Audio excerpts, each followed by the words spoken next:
प्रापकायास्तु नमः श्रीनिधये नमः। नमो वेंकटेशाय।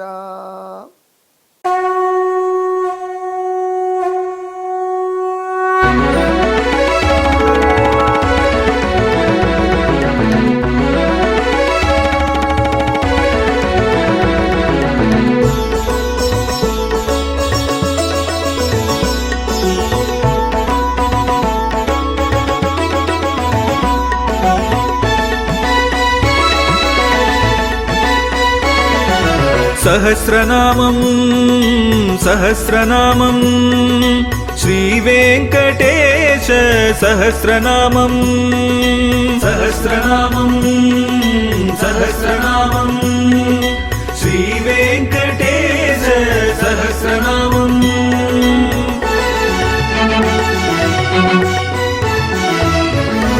உலகில் கலிவினை தோஷம் அகற்றும் நாமம் சஹஸ்ரநாமம். உயர்வுகளை வாழ்வில் அளிக்கும் நாமம் சஹஸ்ரநாமம். திருமலையில் தினம் அர்ச்சனை நடைபெறும் நாமம் சஹஸ்ரநாமம். திருவேங்கடனின் தரிசனம் காட்டும் நாமம் சஹஸ்ரநாமம்.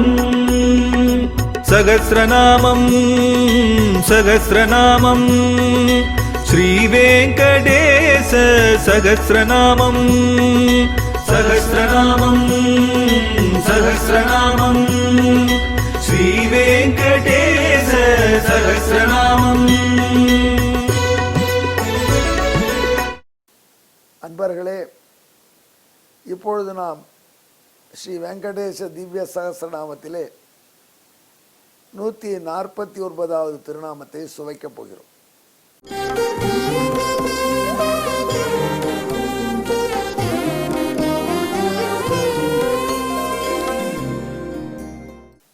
ஆலகாலம் என்கிற விஷம் வந்தது என்று சென்ற திருநாமத்திலே விளக்கம் கொடுக்கும் பொழுது நாம் சொன்னோம்.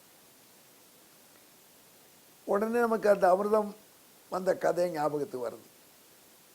வசிட்டருக்கு அதை ஞாபகப்படுத்தி கொண்டு இன்னொரு திருநாமத்தை உபதேசம் பண்ணுகிறார் நாரத பகவான். அமிர்தம் வந்ததே திருப்பார்கடலில் கடந்ததுனால வந்தது. எதனால அமிர்தம் வந்தது? மந்தரமலையை மத்தாக நாட்டி கடந்தார். அதனால் மந்தரமலையின் அழுத்தத்தினால, மந்தரமலை ஃபோர்ஸ்னால அமிர்தம் வந்ததா? பெரிய பார்க்கடலில் நிறைய பச்சளை செடிகள்லாம் போட்டு மந்திரமலையை நட்டு கடையிறாங்க. அந்த மந்திரமலை தான் அழுத்தி அழுத்தி அந்த பச்சளைகளெல்லாம் அழுத்தணும். அழுத்தி அதனுடைய சாற்றை வெளியில் கொண்டு வரணும். அந்த சாற்றிலிருந்து மோரிலிருந்து வெண்ணெய் வரும், தயிரிலிருந்து வெண்ணெய் வருது போல் அமிர்தம் திரளணும். இப்போ நமக்கு ஒரு கேள்வி, அந்த மந்திரமலையினுடைய வலிமையினால, அது கொடுத்த அழுத்தத்தினால அப்படி பச்சிலைகள்லாம் நன்கு அழிந்து கூழாகி திருப்பார்களிலிருந்து வெண்ணெய் திரண்டது போல் அமுதம் திரண்டதா? அல்லது 33 கோடி தேவர்கள் வால்பக்கம், 66 கோடி தேவர்கள் தலைப்பக்கம் நின்று இழுத்தார்கள், சுழற்றினார்கள். அந்த இழுவையினாலே, அவர்கள் கடந்ததினாலே அமுதம் வந்ததா? உண்மையிலே அவர்களால் கடைய முடியல, அதுதான் ஃபேக்ட். அத்தனை பேரும் இருந்தாலே அந்த மந்திரமலையை பாம்பு வாசிகையை வைத்து போட்டு இழுத்து சுத்தினர்கள், அது அசையவே மாட்டேன். உடனே நாராயணமூர்த்தி தான் அங்கே வந்து நின்று கையை வச்சான், வச்சு சுழற்றினான். அப்புறம் மந்திரமலை சுழலத் தொடங்கி. அந்த மந்திரமலை அவன் சுழற்றின சுழல்னால அழுத்தத்தை கொடுத்து அமிர்தத்தை கொண்டு வந்தது. அந்த இனிமையான அமுத கொழுஞ்சாறு திருப்பார்கடலிலிருந்து வெளியே வந்தது. இந்த விஷயத்தை நாச்சியார் பாடுறார். சிந்துரச் செம்படி போல் எங்கும், சிந்துரச் செம்படி போல் திருமாலிரும் சோலை எங்கும், இந்திர கோபங்களே எழுந்தும் பறந்திட்டனவால் மந்தரம் நாட்டி அன்று மதுர கொழும் சாறு கொண்ட சுந்தர தோளுடையான் சுழலையில் நின்று உய்துங்கொலோ. சுந்தர தோளுடையான் சுழலையில் நின்று உய்துங்கொலோ என்று நாச்சியார் பாடுகிறார். திருமாலிருஞ்சோலை பற்றி நாச்சியார் திருவிழா வரக்கூடிய பதிகத்தில் உள்ள முதல் பாசனம். நாச்சியார் அழகப்பிரான் கிட்ட திருமாலிருஞ்சோலை மணாளன் கிட்ட நெஞ்சை பறிகொடுத்து பாடுகின்ற அற்புதமான பாடல்கள். நம்ம திருமலையில் எழுந்தருளியிருந்தார் திருமலை நம்பிகள். அவருக்கு 4,000 தீப பிரபந்தத்தில் பிடிச்ச சில பாசுரங்கள், ரொம்ப பிடிச்ச பாசுரங்கள் சில உண்டு. பெரிய திருமொழியில் திருவேங்கடத்து பதிகங்கள் அவருக்கு பிடிக்கும். அடுத்தபடியாக தெற்கு திருமலை என்று சொல்லக்கூடிய அழகர் மலையை பற்றிய இந்த திருமொழி ரொம்ப பிடிக்குமா. அந்த தகவல்னால் நமக்கு என்ன தெரியுது? இறைவனை அப்படி அனுபவிக்க கூட பெரியோர்கள், அனுபூதிவான்கள் மிகவும் ரசித்த பாடல்கள் என்றால் நமக்கு ஓஹோ அவர்களே ரசித்திருக்கிறார்களா, அதில் என்ன பொருள் இருக்குன்னு தெரியுது, ஆர்வம் நன்னா வரும். அவர்களை நினைத்து பார்த்தால் நமக்கு அதனுடைய ஆழம் புரியும். நாச்சியார் பாடுறா, நல்ல வின்டர் காலம், மாரிக்காலம், எங்கே பார்த்தாலும் இந்திரகோப பூச்சி, பட்டுப்பூச்சி சக்கச்சவேல் வருது. அதை பார்த்தா எம்பெருமானுடைய உதடு ஞாபகம் வருது. அந்த எம்பெருமான் நம்மை அனுகிரகிக்கலையே என்று நாயகியாக காதலியாக பாடுகின்ற நாச்சியாருக்கு மன வருத்தம் வருது. ஏன் இப்படி நம்மளை படுத்துகிறான்? அவனை மறக்கலாமான முடியாது. ஏன்னா அவனுடைய அழகு அப்பேற்பட்ட அழகு. மந்திரமலையை நாட்டி அன்று கடலிலே அமிர்தத்தை எடுத்தான், மதுர கொழும் சாறு கொண்டான். அதிலிருந்து என்ன புரியுறது? மந்திரமலையின் அழுத்தத்தினால வரல, பின்ன இவனால் தான் வந்தது. இவனுடைய சுந்தர தோள்களாலே வந்தது. அவனுடைய தோள் அழகு. பின்னாடி கம்பன் பாழ போகிறான், நாச்சியார் போன வழியில் போய் தோள் கண்டார், தோளே கண்டார். ஆண்மகனுக்கு தோள் அழகல்லவா முக்கியம். சகல உலகத்தையும் தாங்குவேன் அப்படின்னு காண்பக்கூடிய தோள். அப்பேற்பட்ட அழகிய நீண்ட பருத்த உருண்டு திரண்ட தோள்கள். அந்த தோழழகனை நினைத்து பார்க்கிறாள். அந்த சுந்தர தோளுடையான் இருக்கானே, சுந்தர பாகு அழகன், திருமலை, தெற்கு திருமலை.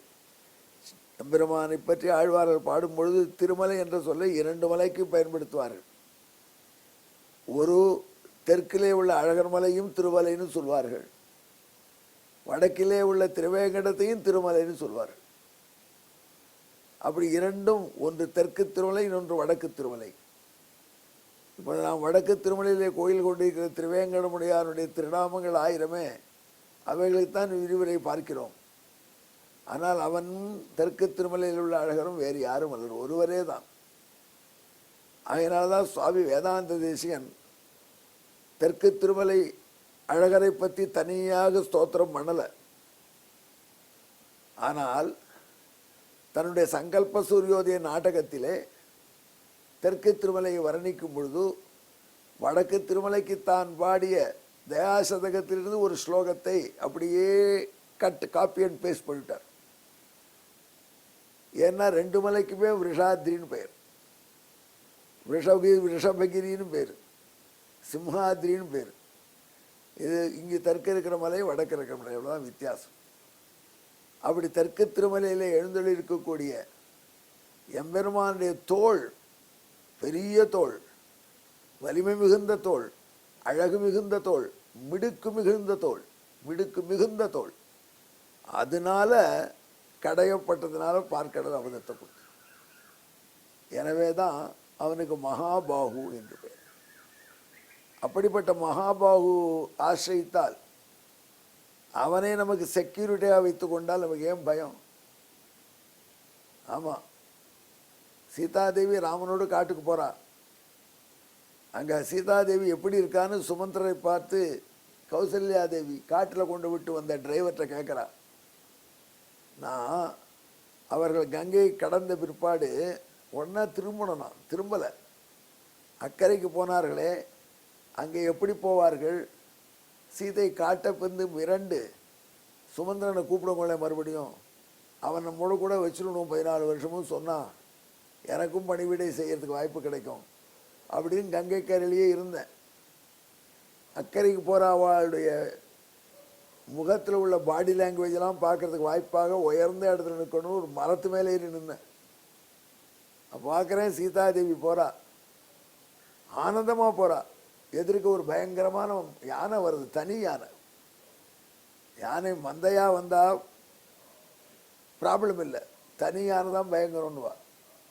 ஸ்டூடெண்ட்டுகள் தனியாக வந்தால் பயம் இல்லை, மந்தையாக வந்தால் தான் பயம். அப்படி யானையை பார்க்கிறாள். ஆனால் சீதை ராமன் சிரித்து பேசுகிறாள். யானை வந்த பயமே முகத்தில் பிரதிபலிக்கலம்மா.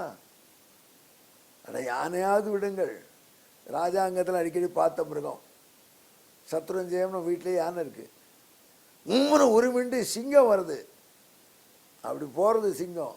ஐயோ சிங்கம் அப்படின்னு பதறலை. பாயிர புலி வருது, பதறலை. ஏன்னா முன்னாடி வில்லும் கையுமாக ராமபிரான் மகாபோக தோழழகன் இருக்கான். அவனை ஆசிரியத்து இருந்ததுனால அவன் வலிமையினால எதற்கும் அஞ்சவில்லை என்று சுமந்திரன் தான் கண்ட காட்சியை கௌசல்யை தேவிக்கு சொல்றான். கஜம் வா வீக்ஷ சிம்ஹம் வா வியாக்ரம் வா வனமாஸ்ரிதா நாகாரிதி சந்திராசம் பாகு ராமஸ்ய சம்ஸ்ரிதா. அப்படிப்பட்ட மகாபாகு திருவேங்கடமுடியான். எனவே அவனுக்கு மகாபாகு என்று திருநாம். இது வரைக்கும் சொன்னது உங்க மஞ்சளை படிக்கிறதுக்காக.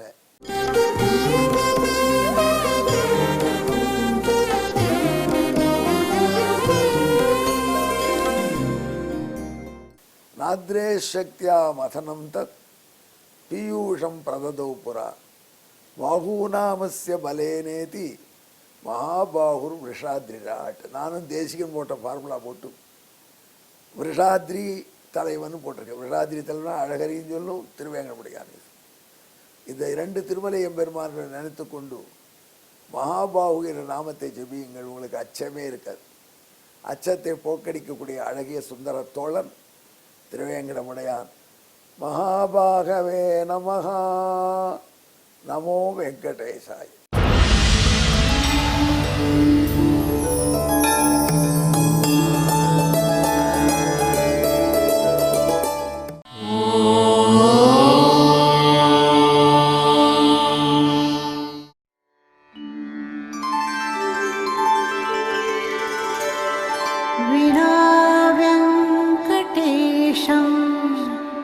ननाथो ननाथः सदा वेङ्कटेशं स्मरामि स्मरामि. हरे वेङ्कटेश प्रसीद प्रसीद.